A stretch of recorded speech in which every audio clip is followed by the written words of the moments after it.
Madame, Monsieur, bonjour et bienvenue à votre édition L'Info.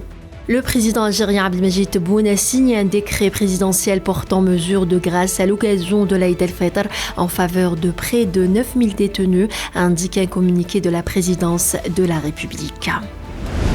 Le général d'armée Saad Chenguer a réitéré hier mercredi à Alger la détermination de l'armée algérienne sous le commandement du président algérien, chef suprême des forces armées, ministre de la Défense nationale, aux côtés des fidèles enfants du pays, à mettre en échec les manœuvres et les machinations des ennemis de l'Algérie.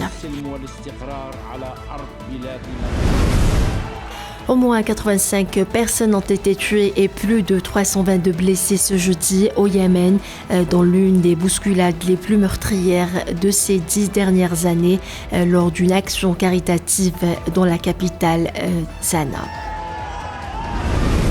Le président de la République sahraoui et secrétaire général du Front Polisario, Brahim Ghali, a affirmé que la question sahraoui a réalisé plusieurs acquis au double plan régional et international, et ce, grâce à la résilience et à la volonté du peuple sahraoui.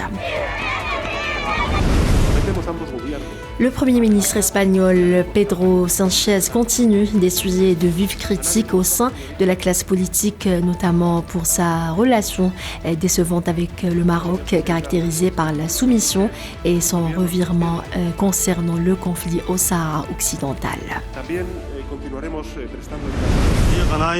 De violents affrontements entre l'armée soudanaise et les forces de soutien rapide ont été signalés hier mercredi près du palais présidentiel de la capitale, Khartoum.